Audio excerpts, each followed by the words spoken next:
Friends in the audience, I don't know if everybody already is familiar with the work of Project Nurture, but this is a phenomenal initiative. Project Nurture is a team-based model of care that integrates treatment for a substance use disorder, including medication for opioid use disorder, peer support, case management services, integrating them into maternity care during pregnancy and through the first year of postpartum. It's incredible work.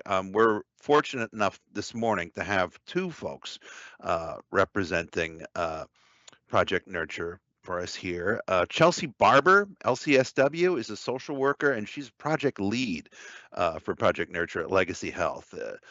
She's worked with women overcoming substance use and mental health disorders in residential treatment settings, community mental health settings, and medical clinics. She's incredibly passionate about supporting women with a trauma-aware and informed practice during the frankly transformational time of becoming a parent. Her work is grounded in a social justice framework, and she likes to act as an agent of change within the systems where her clients are receiving her services. Joining Chelsea and co-presenting with her today is Diana Smith, certified nurse midwife with Legacy Midwifery on the Emmanuel and Randall Children's Hospital campus in North Portland. She provides full scope reproductive health care and holds a clinical leadership and health systems transformation role, and was awarded a Bloomberg American Health Fellowship through Johns Hopkins, where she completed a master's in public health in addiction and overdose prevention. Fiercely passionate about social justice and comprehensive access to high quality reproductive health services for everyone. Somehow she found time to do this presentation as well, even though she's the mother of a toddler. So I don't know where she finds all of this free time and energy. I'd love to get some tips when you can share them, Diana. But please join us from Legacy Health, both Chelsea Barbour and Diana Smith. My friends, stage is yours. Good morning. I'm Diana Smith. Thanks for that warm introduction, and thanks for everyone for being here. It's really always a joy to get to share about the work that we're doing and learn from all of you as we're talking more about dental health integration. So I'm going to tell you a little bit about the Project Nurture program here and the work that we're doing to integrate oral health care into our setting. So our clinic is a busy public health practice. It's within the Legacy Health System in North Portland. It opened in 1987 and has always served as a safety net clinic. So while we're not a part of the county system, we care for a predominantly low-income Medicaid coverage population of people, though we have a lot of diversity in our patient population. We provide full scope reproductive health services, so everything from annual exams, pregnancy care, contraception, abortion care, and just really as midwives, we end up being sort of like primary care providers for folks of reproductive health age, and often a main source of contact with the healthcare system for people during their reproductive years.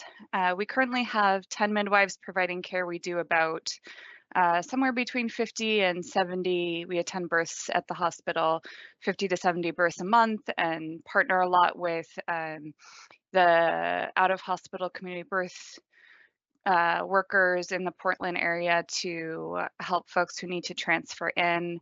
And because of this really extensive diversity within our patient population, it keeps us really centered on sort of the hallmark of midwifery care, which is to be really person-centered and relationship-based and holistic. So really bringing scientific evidence-based practice for good practice in obstetrics and marrying that with a view that we are here to partner with people to help them be as healthy as possible, to meet them where they're at, and to do shared decision making, provide people with education and support and guidance, and certainly clinical guidance, but also honor their wishes as they move through this time. In comparison to an OBGYN office, we have longer visits. So we do like a 40-minute to an hour-long first visit with our clients, whether that's an annual exam or a first prenatal visit, and then generally 20 minutes of follow-up care. And we've also integrated a variety of different innovative models of group care into our clinical care, one of which is called Project Nurture, which I will share with you now. So this clinic, like I said, had been here since the 80s, and when the ACA was implemented and funding came down from the feds into the state and our CCO system was created, we came under the umbrella of Health Share in the Multnomah County region, and some state transformation dollars were given to them to work on improvement in maternal child health care. And Helen Belanca, who's a family physician and just a brilliant and innovative person, was at that time the medical director for the Women's and Children's Services. And she went around town and she was asking people where they were seeing gaps in care. And I think across the board, people said, much as they do now around the state, there are gaps in care for folks with substance use disorders and behavioral health conditions. We knew that in our clinic, we had a high number of people that were coming to us for pregnancy care who were either explicitly or implicitly sharing about their struggles with substance use and behavioral health, and we didn't feel like we had something great to offer them. So we became one of the first 4 pilot sites for this program called Project Nurture. And Project Nurture is a care model that was developed by folks from all of these systems from around the Portland metro area coming together and collaboratively thinking through what could we offer that would best serve this patient population. So there were 3 initial sites and 4 now that keep running in Multnomah County, and ours is a partnership with LifeWorks Northwest. They're our substance use treatment partner. And then there's a site at the Providence Family Medicine Clinic, and that's in Milwaukee in south of Portland. And then at the OHSU Family Medicine Clinic in partnership with CODA, which is one of our largest opioid treatment programs in the area. And then a few years after we started our pilots, Kaiser also began a Project Nurture pilot. So here at Legacy, we are embedded into the midwifery clinic, but we serve patients also that have higher risk pregnancy and receive their care at the maternal fetal medicine clinic on the Emmanuel and Randall Children's Hospital campus. So Project Nurture is a team-based model of care, and what we've done is brought substance use treatment services to the midwifery clinics so that folks who are coming for prenatal care everyone who walks in the door is screened for substance use and substance use disorder. Many people self-refer and come to us because they know we have this care. Other folks are offered care when they arrive for prenatal care, and they have the choice of choosing routine care through our clinic or joining Project Nurture, which offers some enhanced services. We do the majority of the care in a group model, so it's based sort of on a model of centering pregnancy that was married with a drug and alcohol curriculum called Seeking Safety at our site. And we have a 2-hour group that essentially functions as a drop-in clinic. We encourage people to come weekly. When they initiate care with Project Nurture, they meet with a certified drug and alcohol counselor for a substance use treatment assessment and are given a level of care recommendation regarding, their disease severity and what we think might be most helpful for them in terms of helping them access treatment and move into recovery, with the goal of supporting whatever their goal is around the pregnancy. But for the majority, it's to be able to be safe and healthy parents. And we meet people where they're at. So throughout the pregnancy episode and the delivery and postpartum, people's motivation changes and fluctuates. And so we try to just keep those doors open, get people in the door for prenatal care, engage with Project Nurture as much as possible, and if and when they need or they're ready for residential treatment, take that next step of helping them connect with those services. We have a licensed clinical social worker on our team that focuses on case management and care coordination, but also does bridge counseling and really connects with patients to develop therapeutic relationship and helps them move through this care model. And then at the core of the program, and I think one of the key pieces for us of doing integration in a reproductive health clinic is that we now have 3 certified peer recovery mentors who are cross-trained as doulas. So they are traditional health workers and doulas, and they are themselves women who are in recovery, who have lived with substance use disorder as parents in pregnancy, navigated the child welfare system, the treatment system, and all of that. And they are there to really walk alongside our clients as they're figuring out their next steps towards recovery. In designing this model of care, we think and talk and teach constantly about trauma-informed care, which is essentially saying we have to assume that folks have trauma and act accordingly. We need to design systems that are designed to prevent further medical trauma for people who are accessing care and recognize the symptoms of trauma, which are very high. You know, many of our clients have really high levels of adverse childhood events and early childhood trauma that they are living with and navigating and healing from. So this is a snapshot of our team. I'm here in the center. On the bottom, there's Chelsea. So we're 14 midwives that work in our clinic. 3 of us have really focused on this program and done a lot of additional training on substance use treatment and primarily provide the outpatient care for the Project Nurture clients, and then our entire midwifery group cares for collaboratively with our OBGYN practice and maternal fetal medicine when needed, take care of folks when they're at the hospital to give birth. These are 2 of our peer recovery mentors, and we're fortunate our program is growing at Legacy. We just hired a 3rd, and Nicole Clark is our drug and alcohol counselor. And it's really, our team is tight. It's really wonderful to have a team-based model of care because none of us in our individual role could do this work on our own in a silo. So we believe that stigma is really a primary driver of poor health outcomes. So our goal is to provide a healthcare experience that's founded on respect, choice, non-judgment, and harm reduction.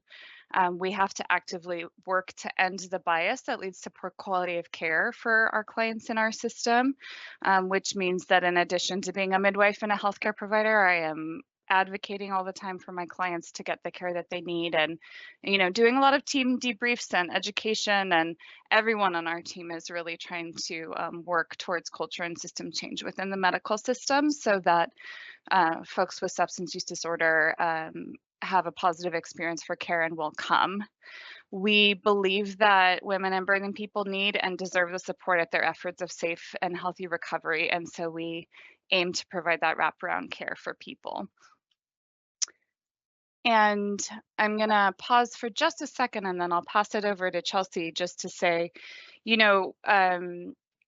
pregnancy is this big window of opportunity. And whether we're talking about behavior change regarding self-care and substance use or oral health care or engagement with the healthcare system, it's this tremendous opportunity that we have.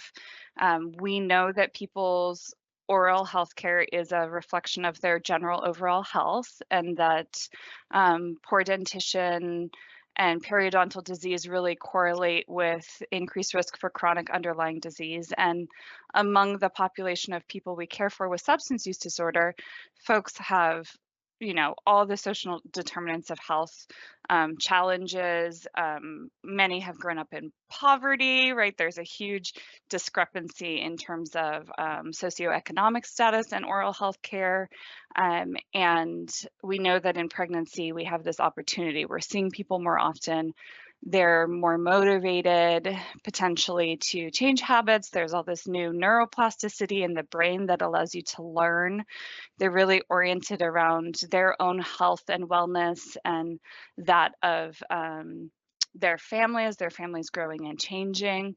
And we've got increased insurance coverage, which includes dental benefits. We have in Oregon expanded insurance coverage to go through that first year postpartum. So that includes the Pregnancy Plus package, that includes dental coverage. So some of the external barriers sort of go away, but I think that we have this opportunity with these frequent visits with people to also create rapport and help them sort of navigate what are their real barriers to accessing care besides the logistics, right? We here don't have on-site dental services, so what we have to do is screening, education, brief intervention, and then refer to treatment.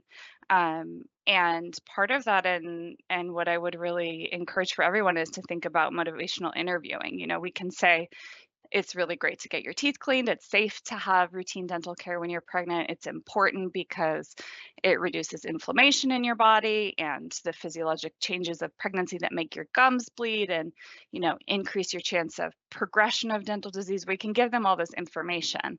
But I think really what you have to do is sit down with people and say, have you been to the dentist? What was your experience like?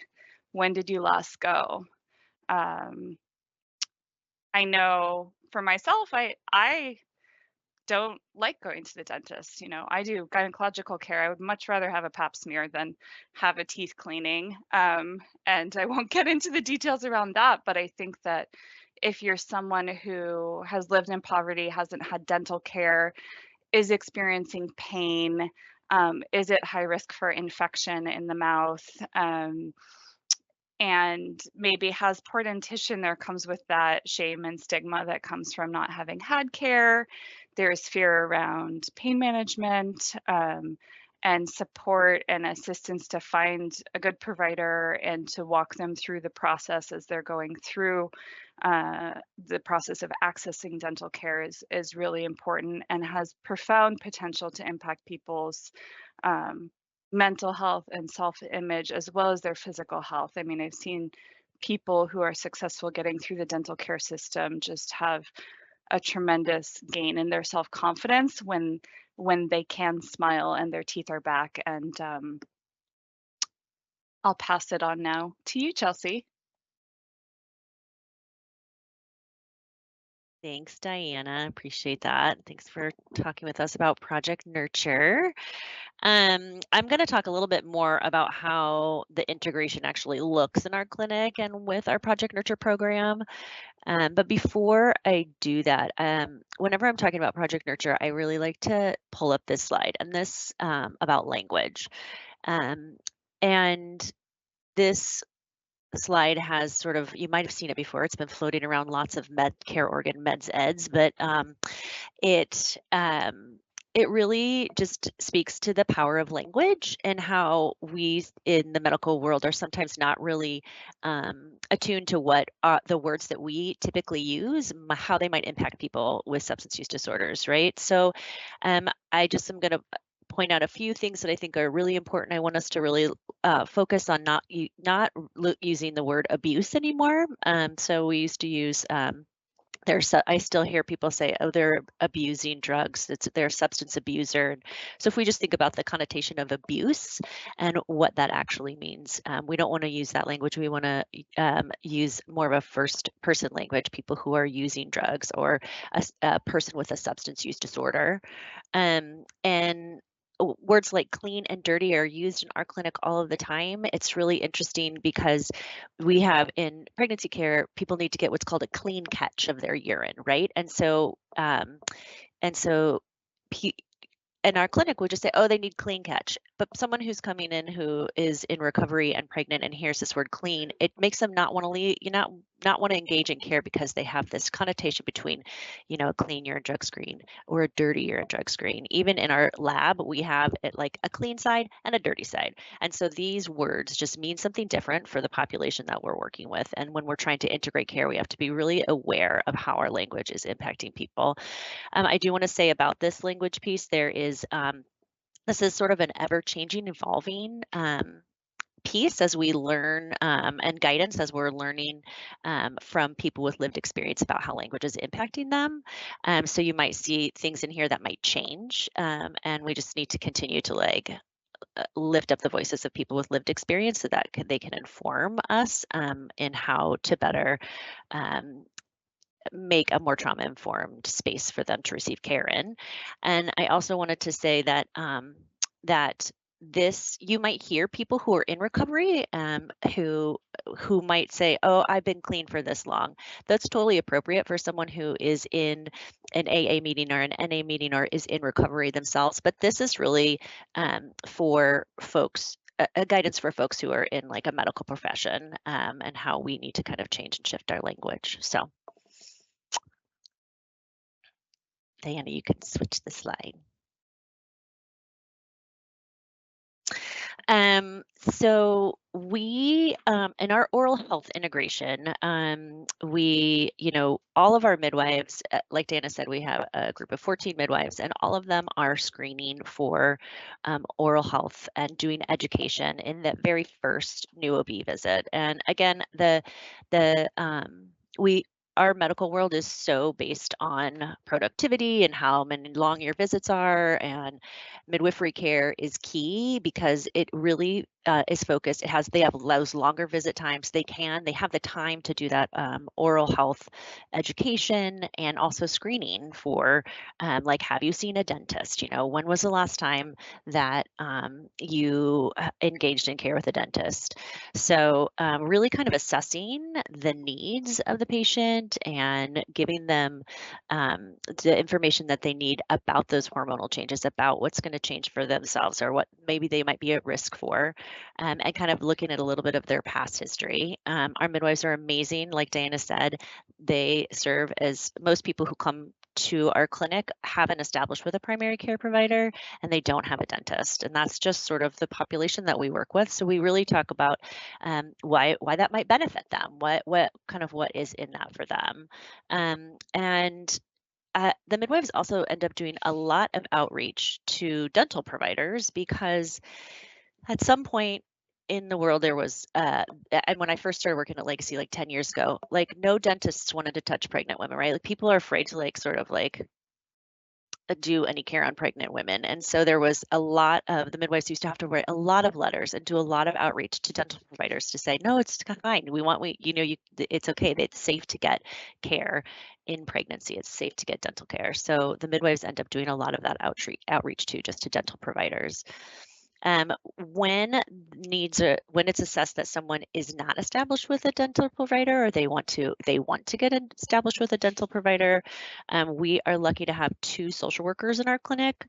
And we and my role is really specifically with the Project Nurture patients, but then we have another social worker in the clinic that works with all the other folks that don't have a substance use disorder in our clinic. So we have a large refugee population. We have like a lot of folks who are coming into our clinic who really have never had dental care before, who really need to establish care. And I think that I know we're sort of unique in that situation. Not all spaces have that access, but in terms of integration and really getting people connected to oral health care, I think this is one of the things we as a system need to think about, is how we are able to take that load off of the providers' plates and be able to establish care with other, establish relationships with other providers in the clinic to be able to help that. So here in the clinic, we are able to call with a patient. We can like see, we have access to a portal where we can see which kind of dental insurance they have. We will sit in a room with someone, we will call with them, we will help them make that appointment if that's what's necessary. Sometimes patients say they can do it on their own, they don't really need that kind of level of support, but many times people will come back and say, oh, I did never make that dental appointment. We say, let's just do it right now, right? We can, are you open to that? And most people are, because the majority of moms that we work with, many of the moms are single moms. They've got multiple children. They're living in poverty. When they go and leave our office, they're not thinking about calling the dentist, right? They're thinking about a whole bunch of other things, like what they're going to make for dinner, calling the school back about the referral that their kid got. There's just like a whole bunch of things that are on their plates, and it's not necessarily, I need to schedule an appointment with a dentist. Throughout pregnancy, the midwives and us as social workers and our peers are all talking about, like, how's it going with accessing dental care? How are you guys doing? Like, I know this was a goal of yours. And so we're really trying to help that piece of it. You can see here on the right, this is like, CareOregon has a dental, like a dental portal. And so I am able to just directly put in information about the patient, that this patient is in need of services, and I can send that off, and then someone will contact the patient as well and help them get set up and with a dentist, which is great, and just sort of start that relationship. So I use that often. I think in terms of those are like that's the general population. When we're talking about Project Nurture, we really need to think about it in a little bit of a different way, because really it's kind of assessing where someone is at, right? And Diana talked a little bit about that, right? With motivational interviewing and skills to be able to say, where are you at in your space right now? When someone is actively using and coming to get care, that's a really hard time for them to schedule a dentist appointment, right? That's not, they're likely not going to make it. They're likely going to have more shame and guilt for not going to an appointment. Are they ready to see a dentist? And just like Diana said, like one of the things that I do most often is I don't say, let's schedule a dentist appointment before I say, how is your experience? What's your history like with dental care? Like what do you most think is the biggest, fear that you have around dental care? And I think that the majority of moms that I work with that are in our Project Nurture program have very poor dentition, haven't been to the dentist for several years, and they will tell you specifically it's because of the stigma and the shame that they feel. And a lot of that has to do with, even if they're not feeling, they go to the best dentist in the world who's non-judgmental, they're still going to feel that anyway, because people don't talk about substance use disorder. People don't talk, like dental providers there's a lot going on, and they are not necessarily creating this, like having this time to create a relationship where someone feels safe. And in my experience in working with families with substance use disorders, having a safe space is key to being able to engage in care. And just like Diana said, like a lot of us don't feel safe at the dentist, right? Because of pain, because of judgment, because of stigma.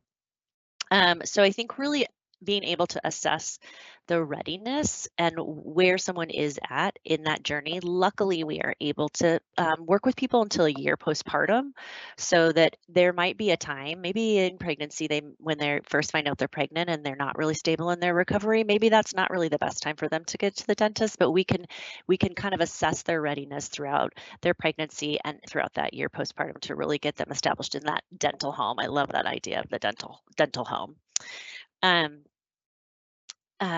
There are so many things that are impacting somebody's ability to be able to create a relationship with a dentist and with a dental home. The moms we work with, many are homeless, might be in active use, they're pregnant, they're really trying to prioritize the things that they, it's a really big stretch to even try to make it to a prenatal appointment. And transportation, poverty, they're trying to figure out what they're going to eat. There's so many things that are like priorities for these moms, and those things still exist even after they get stable in recovery, right? And you've just had a newborn, there's a lot of lack of sleep, there is and the majority of our moms also have co-occurring disorders, right? So if you have an anxiety disorder that is not being treated during the time of pregnancy, then it's going to be really hard to go to the dentist if you're going to feel like you're going to have a panic attack. So, so all of these things I think we need to look at when we're talking about social determinants of health. We're talking about behavioral health, and just what was said with from Amit in the beginning of this, it's all of them have to work together, and all of our systems have to be together. You have to have that integration of all those pieces in order for people to be able to establish and maintain care with a dental provider. I think a lot of the patients, what happens for a lot of patients in our clinic is that, hold on, sorry.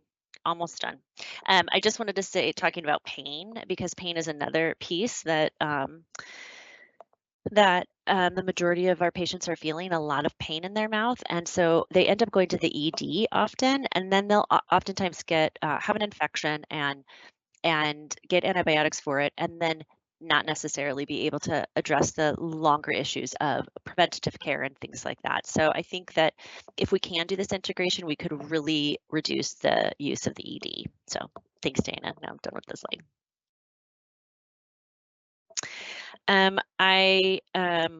My hope is that in terms of like a future state for folks who are struggling with substance use disorder, is that we can really incorporate this idea of having peer support. I went to our Project Nurture groups. We have this group model. So I went to our groups last week and I said, hey, I'm doing this talk about dental care. What do you guys want folks to know about your dental care? We're going to talk about, pregnant moms with substance use disorders and histories of substance use disorders accessing prenatal care. What do you want everybody to know? And they overwhelmingly said sedation and support. And if you can imagine a mom with 3 kids, single mom with 3 kids, and in early recovery from a substance use disorder, living in recovery housing and without an income or transportation or a car, getting to the dentist is that's like a superhero feat, right? To be able to get to the dentist. So, and then the sedation piece, they said, I am so afraid of the dentist. I've had so much trauma. I had a mom talking about how she can hear in her head her teeth breaking. And anytime she thinks about going to the dentist, she just hears the sound of her teeth breaking. And that's horrifying, right? It's a really scary thing. So I think being able to have the kind of support of someone who will say, I'll come with you to the dentist, someone someone you have a relationship with, it you feel safe. They're going to be able to hold your baby and entertain your toddler while the patient is getting their care that they need, right? Like having that community traditional health worker be able to provide support in a dental setting is one of my hopes. And I think it'll really impact the change for people. I also think, I use the dental care request. I think if we could have that more often with all health insurance, and I'll just say really quick, insurance is a giant barrier for patients who are on Medicaid. Their Medicaid changes all the time, sometimes without notice. They're going to be Trillium, they're going to be CareOregon. It's kind of all over the place. And then they don't know if they can still go to the dentist, and they have to change their insurance back. And all of that is overwhelming to a new mom in recovery. It's just really a lot. So I want us to think as systems, like what are the systematic barriers that are really these moms are facing? And insurance and the change of insurance is huge. That is, it's very difficult for people to even navigate that insurance piece of their life, the dental piece. I have a vision in my life of having near to every hospital, right? Or any large medical centers, like trauma-informed, 24-hour, low barrier emergency dental clinics, and also they can establish care. If you can go to the same place if you've been going to the same place since you were pregnant or since you were a baby and your mom went there when she was pregnant and then you went there your whole life and you go to the same place and you see the same people who, when you smile without any teeth, say, "Hi, I'm so happy to see you." You know, that they understand that the culture, they understand that people are that they speak that language. They understand that that they're trying to create a safe place for people to make change in their life, including getting dental care. And so I think as all of us as medical providers, we have power. We have a power in the system, and we have to be able to really work as those agents of change to create spaces for people to get the care that they need. And that is my hope. So hopefully that'll happen someday. I don't know, but if you have any questions, and thank you so much for listening to us about Project Nurture. And if you have any questions or you want to talk more about it, or you want to join my plight to create a 24-hour dental clinic, you can email me or call me here, and Diana as well. So thank you. Wow, that was amazing. Thank you to both so much for this morning. It is absolutely a treat to be able to get and very inspiring look at the work that's being done here, and making sure that everybody in our audience knows that Chelsea and Diana are not done yet, that they will be back during our panel Q&A segment at the end of our presentation here today. So audience, please feel free. Use the Q&A chat feature that we have in Teams here. Any questions that you have for them that may have come up or that occur to you as we're watching, put your questions in there, and we'll definitely try to make sure that we have time to address all of that because we're going to have all of our participants gathered together for that Q&A segment at the end. So we should be in great shape.